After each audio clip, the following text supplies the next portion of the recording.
நீதிமொழிகளின் புஸ்தகம் அதனுடைய 30வது அதிகாரம், நீதிமொழிகள் 30வது அதிகாரத்தின் 7, 8, 9 வசனங்களை வாசிக்க கேட்கலாம். நீதிமொழிகள் 30வது அதிகாரம் 7 முதல் 9 வரை உள்ள வசனங்கள். 2 மறுமிடத்தில் கேட்கிறேன், நான் மரிக்கும் பரியந்தமும் அவைகளை எனக்கு மறுக்காமல் தாரும். மாயையையும் பொய் வசனிப்பையும் எனக்கு தூரப்படுத்தும். தரித்திரத்தையும் ஐஸ்வர்யத்தையும் எனக்கு கொடாதிருப்பீராக. நான் பரிபூர்ணம் அடைகிறதுனால் மறுதலித்து கர்த்தர் யார் என்று சொல்லாதபடிக்கும், தரித்திரப்படுகிறதுனால் திருடி என் தேவனை நாமத்தை வீணிலே வழங்காதபடிக்கும் என் படியை எனக்கு அளந்து என்னை போஷித்தருளும். கைகளை உயர்த்தி ஹல்லேலூயா. 2 மனுவை, 2 ரிக்வெஸ்ட் நான் உங்ககிட்ட வைக்கிறேன். நான் கேட்கிற இந்த 2 காரியம் என்னுடைய மரண பரியந்தமும் எனக்கு மறுக்காமல் தாரும். நம்ம கேட்கிறோம், கேட்கிற காரியத்தை எவ்வளவு நாளைக்கு கேட்கிறோங்கிறது ரொம்ப முக்கியம். ஜனங்கள் இறைச்சிக்காக அழுதார்கள். அப்பொழுது ஆண்டவர் சொன்னார், 1 மாசம் வரைக்கும் நீங்க இதை புசிப்பீங்க. சில காரியங்கள் நமக்கு இன்னைக்கு மட்டும் தேவை, சில காரியங்கள் நமக்கு இந்த வாரத்துக்கு மட்டும் தேவை, சில காரியங்கள் நமக்கு ஒரு குறிப்பிட்ட காலத்திற்கு மட்டும் தேவை. ஆனா சில காரியங்கள் நமக்கு மரண பரியந்தமும் தேவை, நம்முடைய கடைசி வரைக்கும் தேவை. அந்த 2 காரியங்கள் தான் இங்கே ஜெபமாய் வைக்கப்பட்டிருக்கிறது. இந்த 2 காரியம் நமக்கு ரொம்ப தேவை. ஆமென். என்ன கேட்கிறார்? முதலாவது, மாயையையும் பொய் வசனிப்பையும் என்னை விட்டு தூரப்படுத்துங்க. Remove far from me vanity and lies. ஆண்டவர் என்னிலிருந்து எடுத்து இந்த மாயை, இந்த பொய், இதை என்னிலிருந்து எடுத்து என் கண்ணுக்கு தெரியாத அளவுக்கு, நான் எவ்வளவு கை நீட்டினாலும் எனக்கு எட்டாத அளவுக்கு, நான் எவ்வளவு முயற்சித்தாலும் என்னால் தொட முடியாத அளவுக்கு அதை என்னை விட்டு தூரப்படுத்துங்க. நல்லா புரிஞ்சுக்கோங்க, நாம் தூரப்படுத்துவது வேற, தேவன் தூரப்படுத்துவது வேற. நம்மால வேஸ்ட் இருக்குன்னு வச்சுக்கோங்களேன், வீட்டில் இருக்கிற வேஸ்ட்டை எவ்வளவு தூரம் தள்ளி கொண்டு போடுவோம்? மேக்சிமம். யாராவது வேஸ்ட் போடுறதுக்கு சென்னை வர போவீங்களா? கூடுமான வரையில பக்கத்து வீட்டு, யாரும் பார்க்காதுன்னு அப்படி போட்டுட்டு சோத்திரம் கூடுமான வரையில்.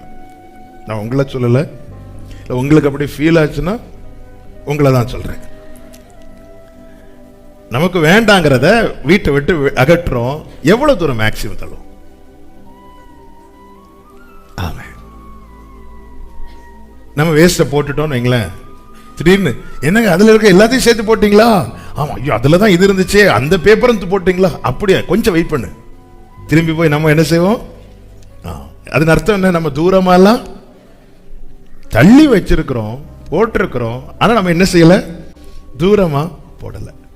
அப்போ இங்கே ஒரு காரியம் நல்லா புரிஞ்சுக்கோங்க, நாம என்ன தள்ளினாலும் அது திரும்பி நம்மளை வந்து நெருக்கும். இங்க என்ன ஜெபத்தில் வைக்கிறான? நீர் தூரமாய் விளக்கும். ஆண்டவர் தூரமாய் விளக்குற, அவர் எப்படி விளக்குவார் சொல்லுங்க? இல்ல, மேற்குக்கும் கிழக்குக்கும் எவ்வளவு தூரமோ அவ்வளவு தூரமாய் அவர் விளக்குவார். நான் விளக்குனது இன்னைக்கு என்கிட்ட இல்லாம இருக்கலாம், நாளைக்கு என்கிட்ட வரும். அதனாலதானே டெய்லி வீட்டை தூக்குறோம், இல்ல? டெய்லி வீட்டை தூக்குறோம். சில பாத்துறீங்களா, டிராவல் பண்ணும்போது பஸ்ல ட்ரெயின்ல போகும்போது இந்த ஜன்னலோட தூக்கி போடுவாங்க, அது அப்படியே சுத்தி அந்த ஜன்னலோட வந்து இவங்க கையில இருக்கும். கேட்டா கர்த்தர் கொடுத்தார். நாம சில காரியத்தை நம்மளை விட்டு விலக்க முடியும், ஆனா தூரப்படுத்த முடியாது. சோ இங்க கேட்கிறான், எனக்கு இது மரண பரியந்தம் மறுக்காமல், இந்த ஜெபத்துக்கு மட்டும் என் வாழ்க்கையில் என்ன சொல்லிடாதீங்க ஆண்டவரே? நோ சொல்லிடாதீங்க.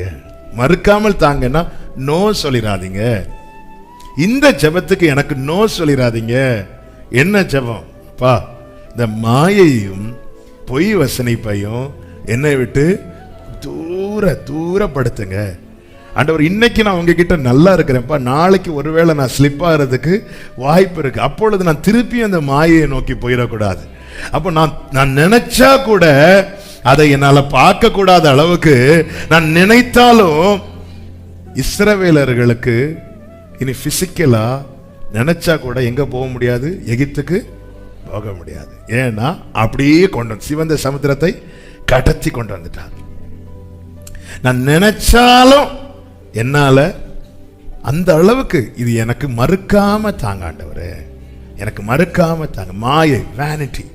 மாயை என்ற வார்த்தையினுடைய சரியான அர்த்தம் என்னவென்றால் ஆமென், எம்ப்டினஸ், ஒண்ணுமே இல்லாதது. நம்ம ஒண்ணுமே இல்லாததுக்காக போராடுகிறோம் வாழ்க்கையில பல நேரத்தில். அதனால நமக்கும் பிரயோஜனம் இல்லை, நம் குடும்பத்துக்கும் பிரயோஜனம் இல்லை, தேவனுக்கும் பிரயோஜனம் இல்லை, யாருக்குமே பிரயோஜனம் இல்லை. ஆனா வாழ்க்கையில பல மணி நேரங்களை ஒண்ணுமே இல்லாததுக்காக செலவழித்து இருக்கிறோம். நம்ம லைஃப் திரும்பி பார்த்தா சிலர் கூட மன வருத்தங்கள் வந்திருக்கும். கடைசியில விசாரிச்சு பார்த்தா என்ன சொல்லுவாங்க, ஒண்ணுமே இதான் மாயை. ஒண்ணுமே இல்லாததுக்காக பல நாட்கள் பேசாம இருப்போம். ஒண்ணுமே இல்லாததுக்காக வீட்டுல பெரிய சண்டை நடக்கும். ஒண்ணுமே இல்லை, ஒண்ணுமே இல்லை. இதுதான் மாயை. மாயைங்கிற வார்த்தைக்கு இன்னொரு அர்த்தம் கொடுக்கப்பட்டிருக்கிறது. ஆமென், ஒர்த்லெஸ்னஸ். ஒர்த்லெஸ்னஸ்னா எந்த பிரயோஜனமும் இல்லை. எதுக்காக இந்த சண்டை, எதுக்காக இந்த பிரயாசம், ஒரு பிரயோஜனம் இல்லை. எதுக்காக இவ்வளவு நேரம் செலவழித்து டிவி பார்த்துட்டு இருக்கிறோம், ஒரு பிரயோஜனமும் இல்லை.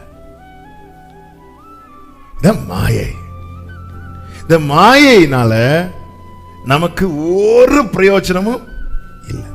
நம்முடைய வாழ்க்கையில உங்கள் ஆண்டுகளை எத்தனை வருஷம் நீங்க பார்த்துட்டு ஒரு நாளைக்கு 24 மணி நேரம் வச்சு, ஒரு வாரத்துக்கு 168 மணி நேரம், ஒரு மாதத்துக்கு, ஒரு வருடத்துக்கு, இப்படி இத்தனை வருஷத்துல நம்முடைய எத்தனை மணி நேரம் ஒண்ணுமே இல்லாததுக்காக, எந்த பிரயோஜனம் இல்லாததுக்காக நாம் வீணாக்கி இருக்கிறோம் என்பதை சிந்தித்து பார்க்கணும். கிருபையாய் ஒரு நாளை தேவன் தருகிறார், காண பண்ணுகிறார். காலையில் எழுந்தவுடன் புது கிருபை, அந்த கிருபையினாலதான் எழும்புறோம். நடத்துகிறார், பலன் தருகிறார். ஆமென். மாயையினாலே ஒண்ணுமே இல்லாதது, மாய்ந்து போகக்கூடியது, அது போய் அதுல இல்ல. ஹல்லேலூயா. இதுக்காக இவர் சொல்றார், ஆண்டவரே எனக்கு நீர் ஒரு வாழ்க்கையை கொடுத்திருக்கிறீர், என் மரண பரியந்த நான் உம்மிடத்தில் ஒண்ணு கேட்கிறேன், என் வாழ்க்கை ஒண்ணு இல்லாமலும் ஆயிடக்கூடாது, என் வாழ்க்கை பிரயோஜனம் மட்டும் போயிடக்கூடாது. அதற்காக ஆண்டவரே மாயையையும் பொய் வசனிப்பையும் என்னை விட்டு தூரப்படுத்துங்க. நான் ஒரு இடத்துல போய் கொஞ்ச நேரம் உட்கார்ந்தா அங்க இருக்கிறவர்களுக்கு நான் பிரயோஜனமா இருக்கணும் ஆண்டவரே. நான் ஒரு காரியத்தை செய்கிறேன் என்றால் அது எனக்கும் என் குடும்பத்துக்கும் பிரயோஜனமா இருக்கணும் ஆண்டவரே. வீண் பேச்சு, வீணாய் நேரம் போக்குவது, வீணான காரியங்களை, வீணான அலுவல்கள், ஆண்டவரே நீர் தருகிற பிரயாச, நீர் தருகிற பலனையும், நீர் தருகிற ஞானத்தையும், நீர் தருகிற கிருபைகளையும், நீர் தருகிற ஆரோக்கியத்தையும், நீர் தருகிற தருணங்களையும் நான் மாயைக்காக எந்த பிரயோஜனம் இல்லாத காரியத்துக்காக, ஒண்ணு இல்லாத காரியத்துக்காக நான் செலவழிக்காத படிக்கு, நான் வீணாக்காத படிக்கு, நல்ல தகப்பனே என் மரண பரியந்தம் எனக்கு இதை மறுக்காம தாங்க. என்ன மாயையும் பொய் வசனிப்பையும் என்னை விட்டு தூரப்படுத்துங்க. நான் தூரப்படுத்தினேன், கொஞ்ச நாளைக்கு இது வேண்டான்னு சொல்லி தள்ளி வச்சேன். ஆனா ஆகஸ்ட் ஜெபம் முடிஞ்சதும் திருப்பி வந்துச்சு. இந்த கூட்டத்தில் போய் உட்கார்ந்தாலே தேவையில்லாத கதை தான் ஓடும்னு சொல்லிட்டு கொஞ்ச நாள் அவங்க கூட பேசாம இருந்தேன். எனக்கு போர் அடித்ததும் நானே அவங்களை போன் பண்ணி கூப்பிட்டேன். ஆனா இது நான் தள்ளி வைக்கிறது, நான் தூரப்படுத்துறது. நான் திருப்பி சொல்றேன், யாரும் வேஸ்ட் போட வண்டி பிடிச்சு சென்னை போக மாட்டோம் இல்ல. என்ன பிரதர் பிரவீன்? சவுதியில் ஒர்க் பண்றாரு. இங்க இருந்து வேஸ்ட்லாம் எடுத்து ஃபிளைட் ஏறி சவுதியில் கொண்டு போடுவீங்களா? இல்ல, அது மேக்சிமம். ஆனா தேவன் தூரப்படுத்தினா நம்ம எட்ட நினைச்சாலும் எட்டாது. அதனால இது எனக்கு எவ்வளவு நாள் தேவை? இந்த ஆகஸ்ட் 31 வரையில என்னுடைய மரண பதியம். இந்த மாயை என்னெல்லாம் செய்யும் தெரியுமா? அவன் எடுத்து வாசிக்க நேரம் இல்லாததுனால நான் சொல்ல. 1 பிரசங்கி 1:14. அது மனதுக்கு சஞ்சலத்தை கொடுக்கும். எது எது மாயையோ அது எல்லாமே மனதுக்கு சஞ்சலம். ஒரு சஞ்சலனா என்ன தெரியுமா? ஒரு சமாதானம் இருக்காது. எதுக்கு நான் பிரயாசப்படுறேன்? எதுக்கு நான் உழைக்கிறேன்? எதுக்கு நான் பிள்ளைய படிக்க வைக்கிறேன்? எதுக்கு இந்த கேள்வி எல்லாம் வரும் தெரியுமா? மாயைனால மனதுக்கு சஞ்சலத்தை தான் கொடுக்கும். இது சொல்றது யார் தெரியுமா? தெருவில் இருக்கிறவங்க கிடையாது, அரண்மனையில் இருக்கிறவங்க. யார் சொல்ற? சாலமோன். நம்ம எல்லாம் பாட்டு கேட்கறதுக்கு என்ன சிடி பிளேயர் இதுதான் வாங்கி வைப்போம். அவர் பாட்டு கேட்கறதுக்கு ஒரு கொயர் டீமே வச்சிருக்கிறார். டெய்லி புது புது பாட்டு எழுதி பாடணும். அவர் சொல்றார், என் மனதுக்கு சஞ்சலம். மாயை மனதுக்கு சஞ்சலத்தை தான் கொடுக்கும். அதனாலதான் செபிக்கிறான், எது எது என் மனதுக்கு சஞ்சலத்தை கொடுக்கிறதோ அது அனைத்து மாயை. அந்த மாயையை என்னை விட்டு தூரப்படுத்துங்க. யோனா 2:8 சொல்லப்பட்டிருக்கிறது. அந்த வசனத்தை வாசிங்க. யோனா 2:8. பொய்யான மாயையை பற்றி கொள்ளுகிறவர்கள் தங்களுக்கு வரும் கிருபையை போக்கடிக்கிறார்கள். இதுதான் கொஞ்சம் முன்னாடி சொன்ன இந்த மாயை. அதை ஒருத்தன் பற்றி ஒன்னும் இல்லாத காரியத்துக்காகவும் பிரயோஜனம் மற்ற காரியத்துக்காகவும் ஒருவன் பிரயாசப்படுகிறான் என்றால் அவன் தனக்கு வரக்கூடிய கிருபையை போக்கடிக்கிறான். அதனாலதான் அன்னைக்கெல்லாம் பரிசுத்தவான்கள் எதை ரொம்ப வலியுறுத்தினாங்கன்னா, சினிமா பார்க்காதீங்க, இந்த மாதிரி காரியங்கள் தேவையில்லாம சீரியல் பார்க்காதீங்க, சினிமா பார்க்காதீங்க. இதெல்லாம் ஏன் சினிமா பார்க்கறது தப்புவா? சினிமா பார்க்கறது பாவமா? கிருபையை போக்கடிக்கிறோம். கிருபை அது தேவன் கொடுத்த கிருபை இல்லை. அந்த அவ்வளவு நேரத்தில் எத்தனை பேர் உயிருக்காக துடிச்சிட்டு இருப்பாங்க தெரியுமா? ஆமாவா இல்லையா? அந்த அவ்வளவு நேரத்தில் எத்தனை பேர் மரணத்தோடு போராடிட்டு இருக்கிறாங்க, எத்தனை பேர் சாப்பாடுக்காக அலைந்து கொண்டிருப்பாங்க. இந்த பொய்யான மாயை, அதெல்லாம் மாயை தானே. சினிமானால என்ன? மாயை. இதில் வரும் கதையும் கதாபாத்திரங்கள் அனைத்தும் அப்ப கரெக்டா பார்த்திருக்கிறீங்க. கற்பனையே கற்பனை அவனே போடுகான். இது என்னது? மாயை. 2 மணிக்கு 3 மணிக்கு பொய்யான மாயை பற்றி கொள்ளுகிறவர்கள் தங்களுக்கு வரும் கிருபையை போக்கடிக்கிறாங்க. எனக்கு கொடுக்கப்பட்ட கிருபையை நான் போக்கடித்து விட்டு எனக்கு கிருபை தாரும் என்று கேட்டால் எப்படி கிடைக்கும்? கொடுக்கப்பட்ட 2 தாலந்தை 4 ஆக்கினவனுக்கு சந்தோஷத்துக்குள் பிரவேசிக்க ஆண்டவர் கொடுக்கிறார். 5 10 ஆக்கினவனை நீ வாடான்னு சொல்லி கூப்பிடுறார்.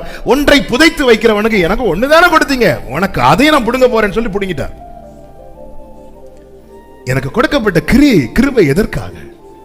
நான் தேவனுடைய கிருபையை விருதாவாக்குகிறதில்லை என்று பவுல் சொல்லுகிறார்.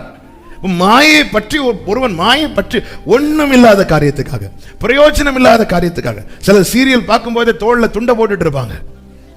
எதுக்கு தெரியுமா? நான் இப்படி சென்னையில ஒரு வீட்டுக்கு போனேன், எங்க ரிலேட்டிவ் ஒருத்தங்க வீட்டு பார்த்தா உங்களை நான் வந்ததுனால அழுதாங்களா என்னன்னு தெரியல. அப்போ என் கசின் பாரு ஓடிட்டு இருக்கு பாரு. இதா ரீசன் 6 மணில இருந்து 9 மணி வரை எங்க வீட்டில் வெங்காயம் நறுக்கிறத விட வேதனை ஓடிட்டு. எதுக்காக இந்த கண்ணீர்? எதுக்காக? ஜனங்களை அப்படி நம்முடைய ஒவ்வொரு செகண்டுமே ரொம்ப மதிப்புக்குரியது.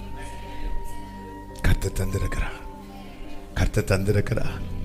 எத்தனை பேர் ஐசியூல இருப்பாங்க, வெளியே ரிலேட்டிவ்லாம் துடிச்சிட்டு இருப்பாங்க. கர்த்தர் நம்மை சமாதான தாவரங்கள் சுகமாய் வைத்திருக்கும் போது நீ வாழ்வு காலத்தில் அனுபவித்திரு. கிருபையை போக்கடிக்காத. ஹல்லேலூயா. 2 நாளைக்கு முன்னாடி ஒரு சகோதரிக்காக ஜெபம் பண்ணோங்க. ஆமா, அந்த சகோதரி லில்லி பாய், அவங்களுக்கு கொஞ்சம் தான் கண்ணு தெரியும். இவ்வளவு அந்த கொஞ்சம் பார்வை வச்சவங்க என்ன தெரியுமா செய்யறாங்களா? பைபிள் படிக்கிறாங்க.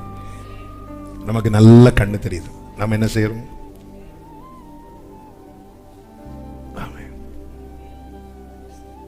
இருந்த நாட்களை நல்ல பிரயோஜனம் ஞானமாய் நடந்து காலத்தை எதுவுமே நம்ம கையில கிடையாதுங்க.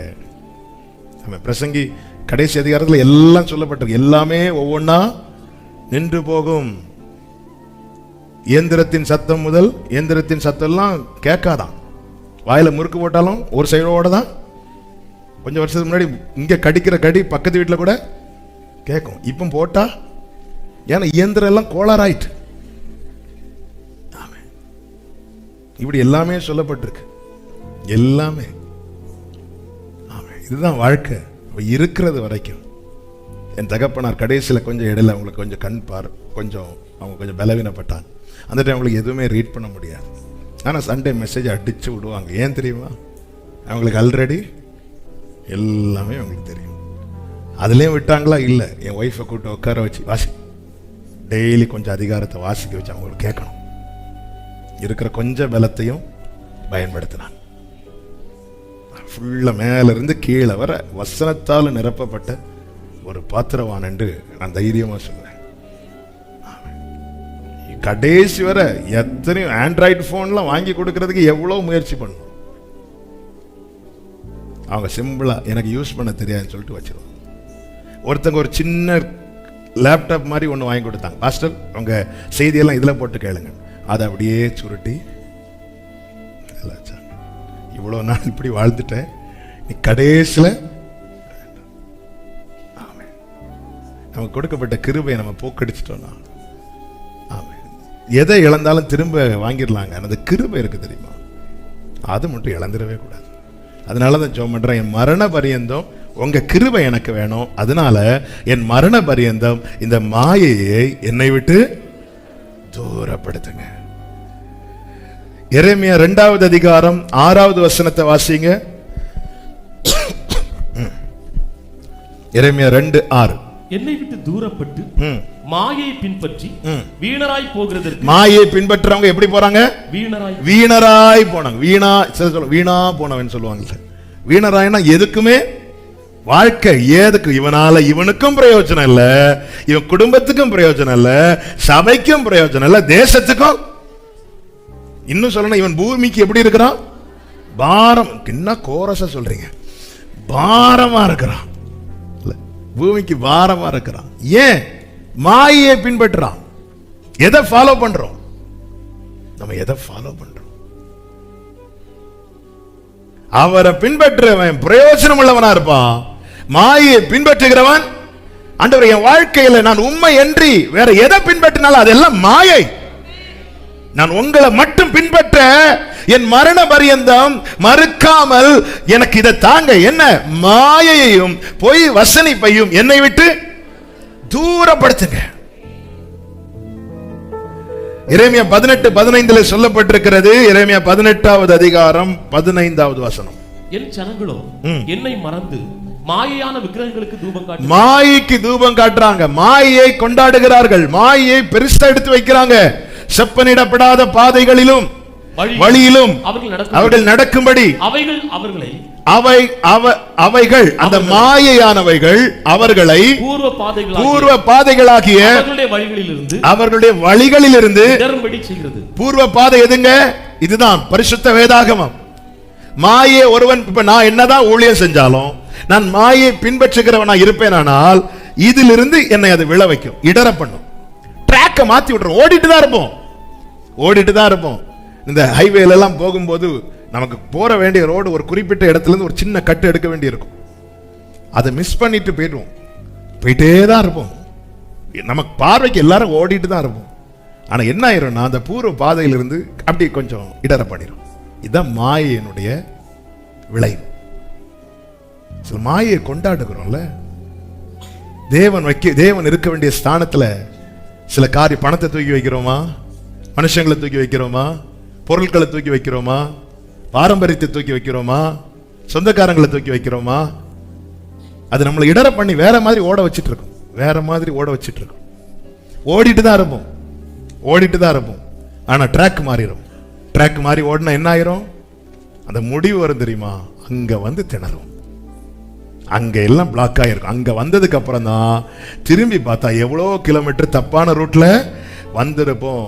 திரும்பி போறதுக்கு நமக்கு டைம் வாழ்க்கையில ரிவைண்ட் பட்டன் கிடையாது. வாழ்க்கையில ரிவைண்ட் பட்டன் கிடையாது. அப்படி இருந்திருக்கோம்னா நம்மள இப்போ ஒரு வயசுலேயே தான் இல்ல பண்ணதே பண்ணிட்டு ரிவைண்ட் அடி.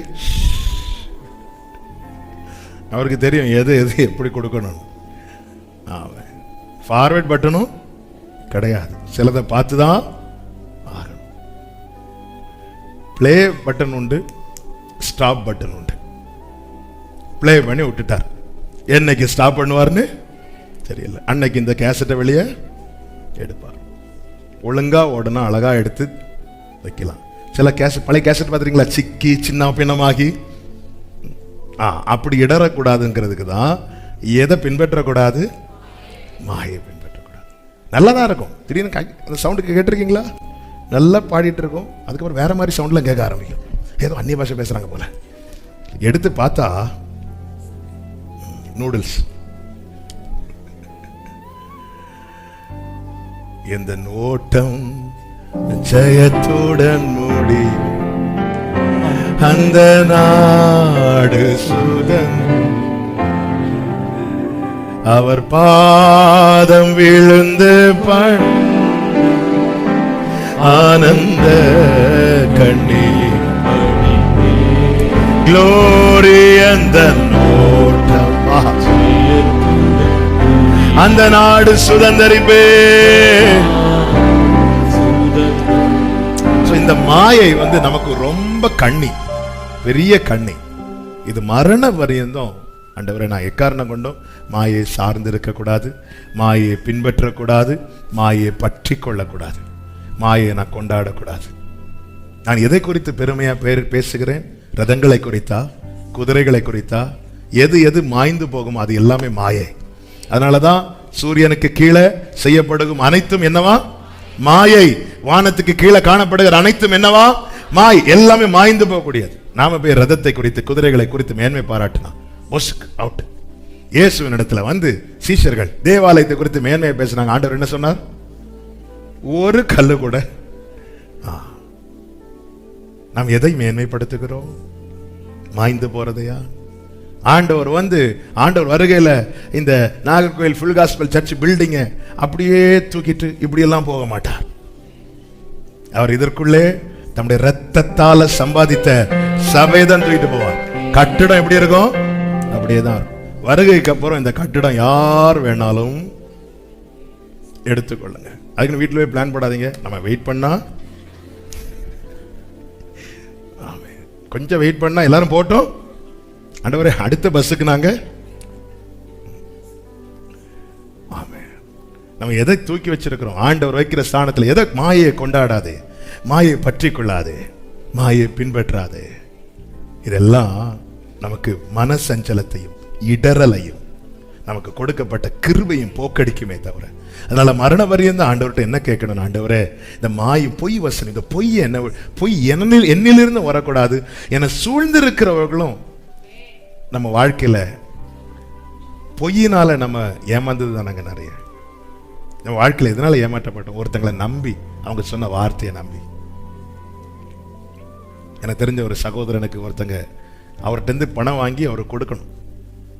அப்ப அவர்கிட்ட போய் கேட்க போகும்போது அடுத்த வாரம் வாங்க. அப்ப இவர் என்ன நம்பி போவார். அடுத்த வாரம் போன என்ன சொல்லுவார்? இன்னும் 2 நாள் கழிச்சு இந்த பொய் என்னை விட்டு தூரப்படுத்துங்க ஆண்டவரே. இதனால வலி, இதனால வேதனை, என் மரண பரியந்தம். ஆமே, நாம் ஒருத்தங்களால நம்ம பாதிக்கப்பட்டோம். அதுக்கு ரீசன் என்னன்னா இந்த பொய்யினால. ஏன்னா நம்ம அவங்கள ஒரு விஷயத்துல நம்பணும். நம்பி ஒரு காரியத்துல நெருங்கும் போது அது அவங்க அப்படி இல்லைன்னு தெரிஞ்சதும் நம்ம எல்லாம் உடையும். நம்ம வாழ்க்கையில வந்த ஏமாற்றங்களுக்கு காரணம் என்னதான்? பொய். பொய். இவங்க இந்த நேரத்தில் சில சொல்லியிருப்பாங்க, நீங்க எல்லாம் அரேஞ்ச் பண்ணுங்க, நாங்க அந்த டைம் ஹெல்ப் பண்றோம். இல்ல, போன் எடுக்க மாட்டாங்க. அப்ப பொய் தானே அது. ஆண்டவர், நான் என்னிலிருந்து அந்த பொய் வரக்கூடாது, என்னை நோக்கி அந்த பொய் வரக்கூடாது. இதை நீங்க என்ன செய்யுங்க? தூரப்படுத்துங்க. இன்னைக்கு நம்ம ஜெபம் பண்ண போறோம். இன்னும் ஒரு காரியம், இன்னொரு ஜெபம் என்ன? 8வது வசனத்துல 2வது பகுதி, தரித்திரத்தையும் ஐஸ்வரியத்தையும் எனக்கு கொடாதிருப்பீராக. இது ரொம்ப முக்கியம். முதல் காரியத்தை எல்லாரும் கேட்போம், அடுத்த காரியத்தை கேட்க மாட்டோம். அடுத்து என்ன கேட்கிறார்? யாருக்கெல்லாம் ஐஸ்வர்யம் வேண்டாம்? ஒருத்தர் கை தூக்குறீங்களா? யாருக்கெல்லாம் தரித்திரமே வேண்டாம்?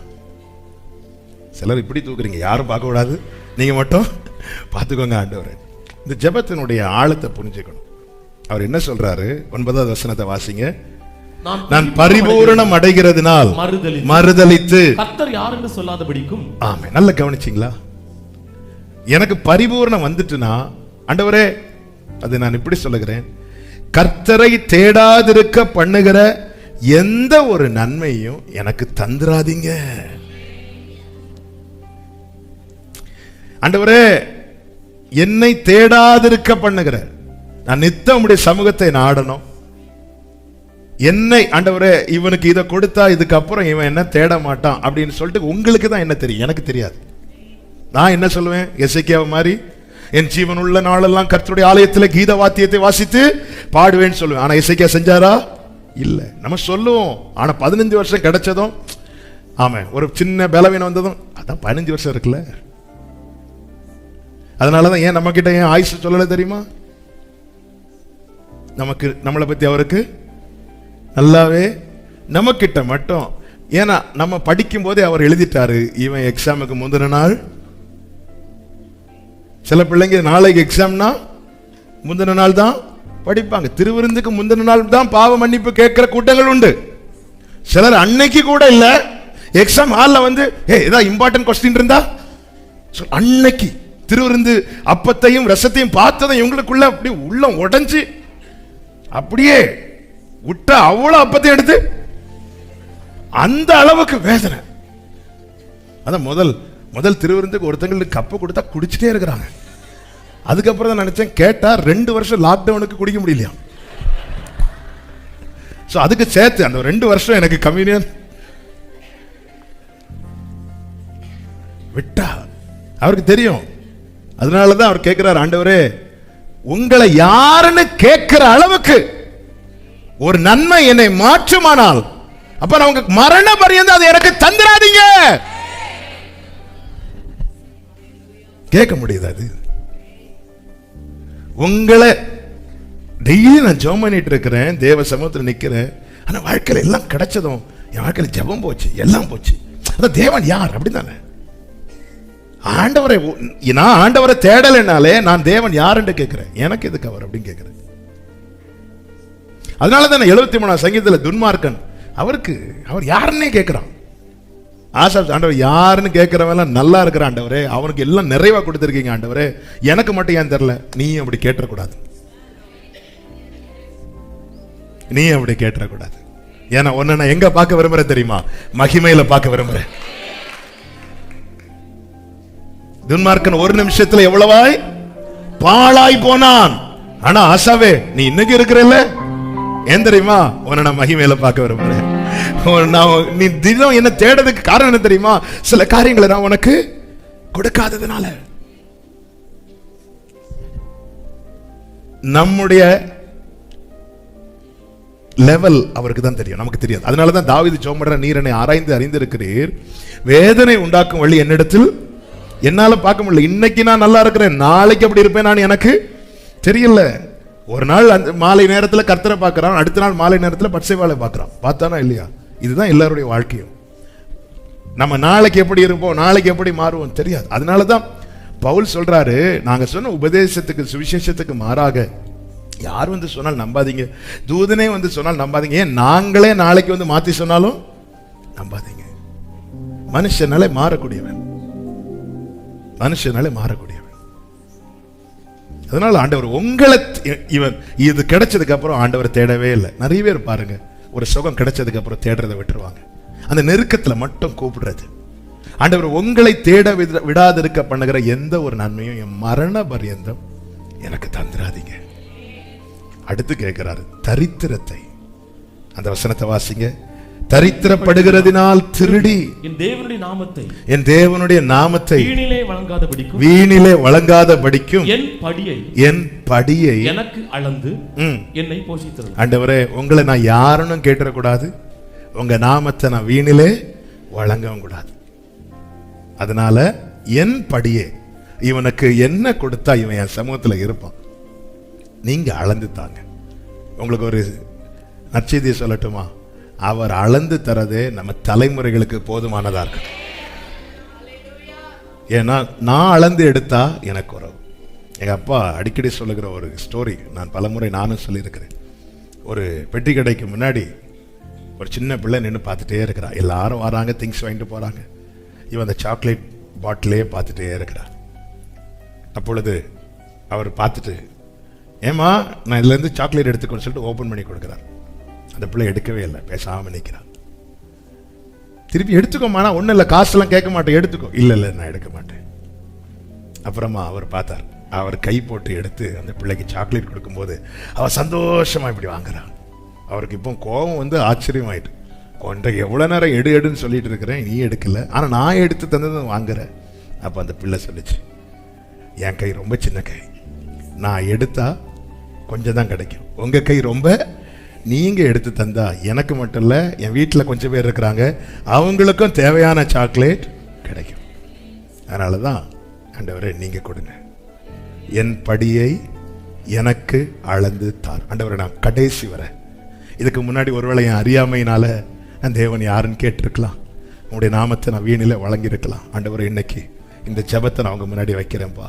என்னுடைய மரண பரியந்தம் உங்களை யாருன்னு நான் கேட்டுறக்கூடாது. உங்கள் நாமத்தை நான் தரித்திரப்படுகிறதுனால என்ன ஜெபித்து என்ன கண்டு இப்படியெல்லாம் நான் உங்கள் நாமத்தை வீணிலே வழங்கிடக்கூடாது. 4 பேர் என்னுடைய நான் தரித்திரப்படுகிறதுனால என்னை பார்த்து உங்களை தூஷித்திடக்கூடாது ஆண்டவரே. ஆமாம், காரணம் உங்களுடைய நாமம் எனக்கு தரிக்கப்பட்டிருக்கிறது. என் பிள்ளைக்கு நான் ஃபீஸ் கட்ட முடியாம வெளியே நிக்கிறத பார்த்து உங்க நாமம் தூஷிக்கப்பட்டிடக்கூடாதப்பா. ஆண்டவரே, கடன்காரங்களுக்கு நான் ஒழித்து ஓடுகிறது நிமித்தம் உம்முடைய நாமம் தூஷிக்கப்பட்டிடக்கூடாதப்பா. சிலரை ஃபேஸ் பண்ண முடியாம, அதனால என் படியை எனக்கு அளந்து தாரும். ஜெபம் பண்ணுவோமா?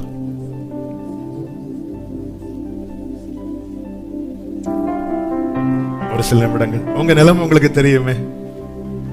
2 மனவை உம்மிடத்தில் கேட்கிறேன். என் மரண பரியந்த நான் மரிக்கும் வரையிலும் அதை மறுக்காம தாங்க. இதுக்கு மட்டும் நோ சொல்லிடாதீங்க.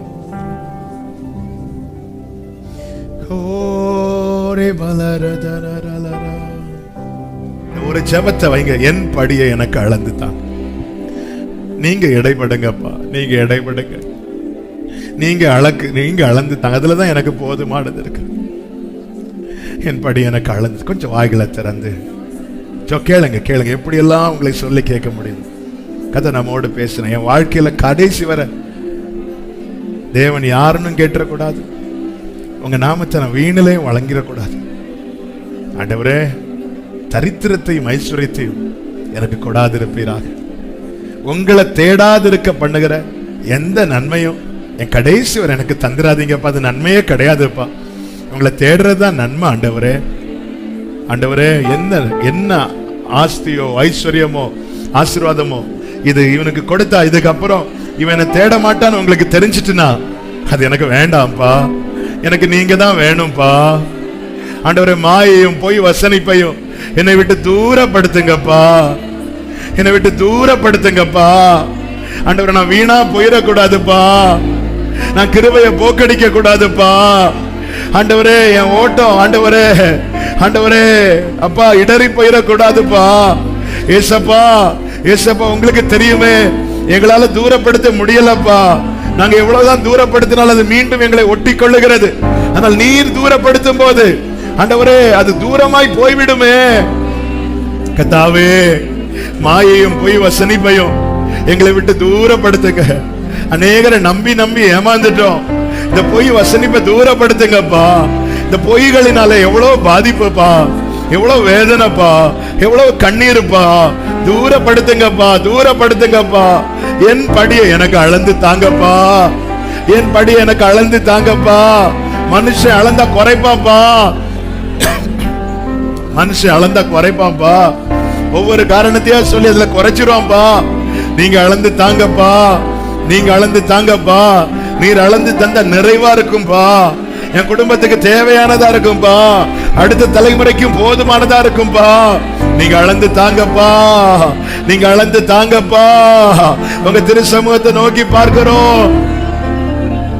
2 மனவை இடத்துல கேட்கிறோம். மறிக்கும் பரியந்தம் அவைகள் எனக்கு மறுக்காமல் தார், மறுக்காம தார். அப்படியே ஒரு 2 நிமிஷம் கூட ஆண்டவர்ட்ட ஜெபம் பண்ணுங்க. ஆண்டவர்ட்ட அப்படியே ஜெபம் பண்ணுங்க. ஆன்லைன்ல பார்க்கிறவங்களும் ஜெபம் பண்ணுங்க. தைரியமா கேளுங்க.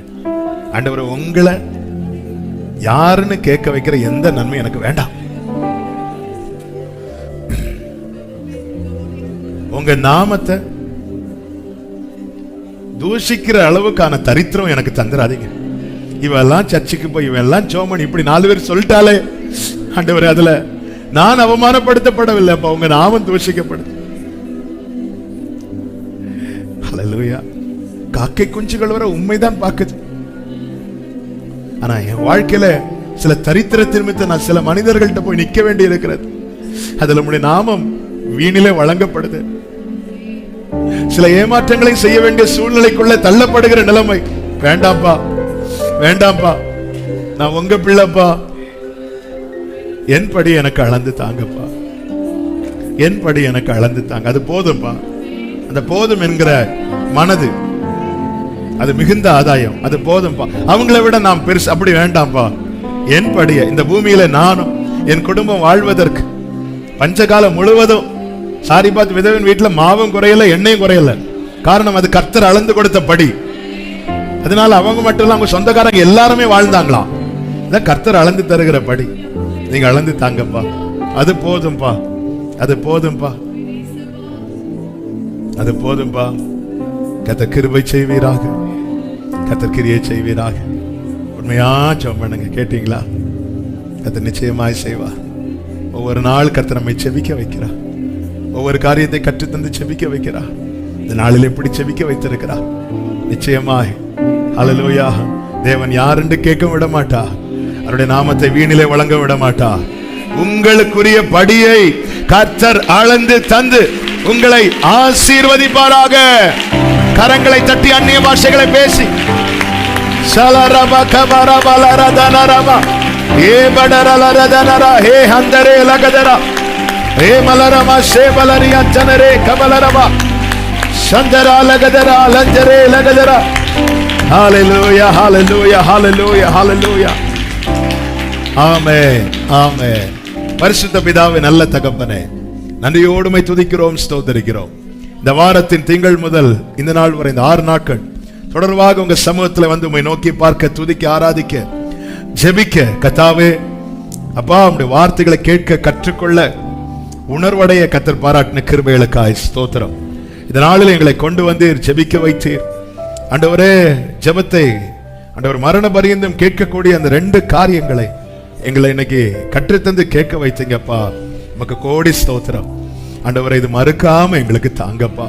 2 கைகளை உயர்த்தி ஆண்டவரே அப்பா, இந்த 2 மனுவையும் நான் மறிக்கு பரியந்தம் மறுக்காமல் எனக்கு தார். உங்களை யாரும் நான் கேட்டுறக்கூடாது. உங்க நாமத்தை நான் வீணில வழங்கிடக்கூடாது. நல்ல தகப்பனே, அப்படி எங்களை ஆட்கொண்டு நடத்தும். எங்கள் படி எங்களுக்கு அளந்து தருவீராக, திருப்தியாக்கும். ஒவ்வொருவரையும் சமாதானத்தோடு அனுப்பும். மாலை நடக்கிற துதி ஆராதனை பொறுப்படுத்திக் கொள்ளுங்க. நாளை காலை 2 ஆராதனைகள், நாளை மாலை திருவிருந்து ஆராதனை, எல்லாவற்றையும் கர்த்தாவே நீர் ஆசீர்வதித்து தாரும். அப்படி நாமத்துக்கு மகிமை வர பண்ணும்.